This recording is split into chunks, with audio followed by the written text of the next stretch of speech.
So guys, welcome to Simply JPR. இந்த வீடியோல நம்ம பார்க்க போற விஷயம் ரொம்ப இன்ட்ரெஸ்டிங்கா இருக்கும் போது, ரொம்ப சுவாரஸ்யமா இருக்கும் போது, இந்த மாதிரி விஷயங்கள்லாம் நீங்க கேள்விப்பட்டிருக்க மாட்டீங்க. ஒரு 5 ஃபேக்ட்ஸா வந்து நான் பிரிச்சு வச்சிருக்கேன். அது என்னென்ன ஃபேக்ட்ஸ்? சோ வாங்க வீடியோக்குள்ள போலாம். சோ அதுக்கு முன்னாடி இந்த சேனலை நீங்க இன்னும் சப்ஸ்கிரைப் பண்ணலனா சப்ஸ்கிரைப் பண்ணிக்கோங்க. பக்கத்துல இருக்க பெல் ஐகானை கிளிக் பண்ணி வச்சுக்கோங்க. அப்பதான் நான் போடுற அப்டேட்ஸ் எல்லாமே வந்து உங்களுக்கு சேரும்.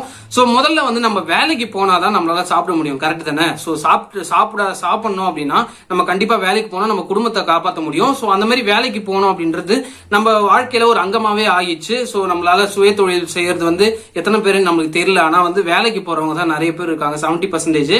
சோ பிசினஸ் பண்றவங்க 30% தான் இருக்காங்க. அந்த மாதிரி நம்ம வேலைக்கு போற இடத்துல வந்து பாத்தீங்கன்னா நிறைய வந்து ஒரு ஃப்ளக்சுவேஷன் நடக்கும், நிறைய டிப்ரெஷன், பாலிடிக்ஸ், அந்த மாதிரி நிறைய விஷயங்கள் நடக்கும். சோ அதை வந்து எப்படி ஹேண்டில் பண்றது, அந்த மாதிரி டிஃப்ரெண்டான ஒரு ஃபேக்ட்ஸ் வந்து நான் தனியா பிரிச்சு வச்சிருக்கேன். இது எல்லாமே ஒரு ஆர்டிகல் இருந்து நான் எடுத்திருக்கேன். ரொம்ப இன்ட்ரெஸ்டிங்கா இருந்தது. நான் கேள்விப்படும் போதே ரொம்ப இன்ட்ரெஸ்டிங்கா இருந்தது. நீங்களும் அதை கேள்விப்பட்டிருக்க மாட்டீங்க மோஸ்டா. சோ அந்த மாதிரி ஒரு 5 ஃபேக்ட்ஸ் தான் பார்க்க போறோம். சோ முதல் ஃபேக்ட் என்னன்னு பாத்தீங்கன்னா பாலிடிக்ஸ். இந்த ஃபேக்ட் வந்து எல்லாருமே கேள்விப்பட்டிருப்பீங்க. பாலிடிக்ஸ்ன்றது எல்லா கம்பெனிலுமே இருக்கும். சோ பாலிடிக்ஸ் இல்லாத கம்பெனி இந்த ஊர்லயே கிடையாது, இந்த உலகத்திலயும் கிடையாது. அப்படி ஏதாச்சும் இருந்ததுன்னா அது கண்டிப்பா ஏலியன்ஸ் வாழ்ற இடத்துல தான் இருக்கும். சோ பாலிடிக்ஸ் இல்லாம ஒரு கம்பெனி இருக்குன்னா அது வந்து ஒரு மிகப்பெரிய விஷயம். பாலிடிக்ஸ் இல்லாம ஒரு கம்பெனி இருக்கவே இருக்காது. ஏன்னா பாலிடிக்ஸ் வந்து பாத்தீங்கன்னா யாரும் உருவாக்குறது கிடையாது. கம்பெனில ஆட்டோமேட்டிக்கா அந்த அட்மாஸ்பியருக்கு வர்றதுதான் வந்து பாத்தீங்கன்னா பாலிடிக்ஸ். சோ பாலிடிக்ஸ் இல்லாம எதுவுமே அங்க இருக்காது. சோ பாலிடிக்ஸ் இருந்தாதான் அவங்களும் வந்து ஒரு ஒர்க்குன்றது வந்து நல்லா டக்குன்னு நடக்கும். சோ பாலிடிக்ஸ் கண்டிப்பா ஒரு மெயின் ரோலா தான் இருக்கு. சோ இதை வந்து ஹேண்டில் பண்ண கத்துக்கிட்டோம்னு வைங்களா, நம்மளோட ஒரு employee of the year award வந்து யாராலையும் வாங்கவே முடியாது. சோ பாலிடிக்ஸ் வந்து நம்ம ஹேண்டில் பண்ண கத்துக்கணும், நம்மளால இக்னோர் பண்ண முடியாது. சோ இரண்டாவது ஃபேக்ட் என்ன தெரியுமா?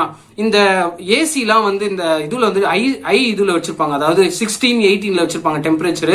சோ அந்த மாதிரி ரொம்ப கூலா இருந்துச்சுன்னா ஹியூமன் எரர்ஸ் வந்து 44% ஆஃப் ஹியூமன் எரர்ஸ் வந்து ரொம்ப கூலிங்கா இருக்கிறதுனால ஆபீஸ்ல வருது அப்படின்னு சொல்றாங்க. இந்த மாதிரி ஒரு ஃபேக்ட் வந்து நான் கண்டிப்பா கேள்விப்பட்டிருக்க மாட்டீங்க, யாருமே கேள்விப்பட்டிருக்க மாட்டீங்க. ஆனா இது வந்து உண்மையாலே ஆராய்ச்சியில தெரிய வந்திருக்கு. சோ ரொம்ப கூலிங்கா இருந்தது ஆபீஸ் அப்படின்னா ஹியூமன் எரர்ஸ் 44% இன்க்ரீஸ் ஆகுதான். சோ உடம்பு எப்பயுமே வார்மா இருந்தா கொஞ்சம் ரத்த ஓட்டம் வந்து ஸ்பீட் ஆகும், உடம்புல வந்து ஹீட்டும் இருந்துச்சு அப்படின்னா கண்டிப்பா ஹியூமன் எரர்ஸ் வராது அப்படின்னு சொல்றாங்க. இது எந்த அளவுக்கு உண்மை அப்படின்னு தெரியல, ஆனா வந்து நடந்திருக்கு, ஒரு ஆராய்ச்சியில நடந்திருக்கு. மூணாவது ஃபேக்ட் என்ன அப்படின்னு பாத்தீங்கன்னா அந்த இது வந்து ஆக்சிடென்ட் வந்து நடக்குது. அதாவது ஒரு ஓல்டர் பீப்புளோட யங்ஸ்டர்ஸ்க்கு வந்து நிறைய ஆக்சிடென்ட் நடக்குது அப்படின்னு சொல்லியிருக்காங்க. சோ அந்த ஆராய்ச்சி என்ன அப்படின்னா இப்போ வந்து யங்ஸ்டர்ஸ் வந்து பாத்தீங்கன்னா இப்போ ஒரு ஐடி கம்பெனில ஒர்க் பண்றாங்க. ஃபார் எக்ஸாம்பிள் ஐடி கம்பெனில ஒர்க் பண்றாங்கன்னு வைங்க, அவங்க வந்து வேலையை முடிச்சுட்டு கார் எடுத்துட்டு போறாங்க. சோ கார் எடுத்துட்டு போற நேரத்துல வந்து நிறைய ஆக்சிடென்ட் நடக்குது அப்படின்னு சொல்றாங்க. காரணம் என்ன அப்படின்னு பாத்தீங்கன்னா அவங்களோட பிசிக்கல் அப்பியரன்ஸ் வந்து காருக்குள்ள இருக்கு, ஆனா அவங்களோட மென்டல் ஸ்ட்ரெஸ், அவங்களோட திங்கிங் எல்லாமே வந்து அவங்களோட வேலையில தான் இருக்கு. நாளைக்கு என்ன நடக்க போகுது, நம்ம இன்னைக்கு இந்த ப்ராஜெக்ட் எப்ப முடிக்க போறோம் அப்படின்ற ஒரு எண்ணத்துல தான் அவங்க வந்து கார் ஓட்டுவாங்க. அவங்க ஸ்டேரிங்கோ கியரோ வந்து அவங்களுக்கு ஞாபகம் இருக்காது, ஓட்டுறோன்றது ஞாபகம் இருக்கும். ஆனா வந்து அவங்க திங்கிங் எல்லாமே வந்து பாத்தீங்கன்னா வேலையில தான் இருக்கும், வேலையை எப்ப முடிக்க போறோம் அப்படின்ற ஒரு எண்ணத்துல தான் இருக்கும். சோ அதனால நிறைய ஆக்சிடென்ட் நடக்குது. சீட் பெல்ட்டும் போட மறந்துடுறாங்க அப்படின்னு சொல்றாங்க. சோ இதனால யூகே யூஎஸ்ல தான் வந்து இது மோஸ்டா நடக்குது அப்படின்னு சொல்றாங்க. இந்தியாவில் எப்படின்னு தெரியல, ஆனா யூகே யூஎஸ்ல ஆராய்ச்சி பண்ணதுல ரொம்ப ஒரு ஆக்சிடென்ட் வந்து இந்த ஒரு டிப்ரெஷன்னால தான் நடக்குது அப்படின்னு சொல்லியிருக்காங்க. நாலாவது விஷயம் என்ன அப்படின்னு பாத்தீங்கன்னா இந்த இது இருக்கு தெரியுமா, 80 இயர்ஸ் வரைக்கும் நிறைய பேர் ஒர்க் பண்ணுவாங்க இந்த ரிட்டையர் ஆகிற வரைக்கும்.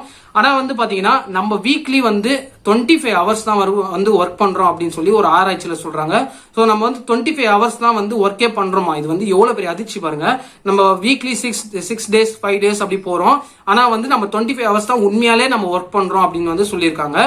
சோ லாஸ்ட் ஒரு விஷயம் என்ன அப்படின்னு பாத்தீங்கன்னா ப்ரொகாஸ்டினேட்டிங் அப்படின்னு ஒரு வேர்டு இருக்கு. ப்ரொகாஸ்டினேட்டிங் அப்படின்னா என்ன அப்படின்னு பாத்தீங்கன்னா ப்ரொகாஸ்டினேட்டிங்னா காலம் தாழ்த்துதல் அப்படின்னு சொல்லுவாங்க. சோ காலம் தாழ்த்துதல், அதாவது நீங்க இன்னைக்கு முடிக்க வேண்டிய ப்ராஜெக்டை நாளைக்கு பண்ணிக்கலாம் அப்படின்னு சொல்லி நீங்க தள்ளி போடுறீங்க தெரியுமா, அந்த மாதிரி ஒரு விஷயம் பண்றதுனால கண்டிப்பா வந்து டிப்ரெஷன் இன்னும் ஓவர் ஆகும். ஏன்னா மறுநாள் கொடுக்கக்கூடிய ப்ராஜெக்டை நீங்க இதை சேர்த்து செய்யும் போது ரொம்பவே பேர்டன் அதிகமாயிடும். சோ அதனாலதான் வந்து பாத்தீங்கன்னா அந்த ப்ரொகாஸ்டினேட்டிங் அப்படின்ற வேர்டை வந்து யாருமே யூஸ் பண்ணாதீங்க. ப்ரொகாஸ்டினேட்டிங் பண்ணீங்க அப்படின்னா கண்டிப்பா உங்க டிப்ரெஷனுக்குள்ள போயிடுவீங்க, வேலை வந்து ரொம்ப வந்து ஸ்ட்ரெஸ் ஆயிடும் உங்களுக்கு அப்படின்னு சொல்லியிருக்காங்க.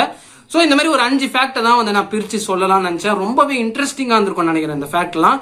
சோ இப்போ நம்ம டாபிக் குள்ள வருவோம். என்ன அப்படின்னு பாத்தீங்கன்னா நான் என் சேனல்ல வந்து ஏதாவது டிஸ்அட்வான்டேஜ் ஏதாவது உங்களுக்கு பிடிக்காம இருந்ததுன்னா கண்டிப்பா கமெண்ட் செக்ஷன்ல சொல்லுங்க.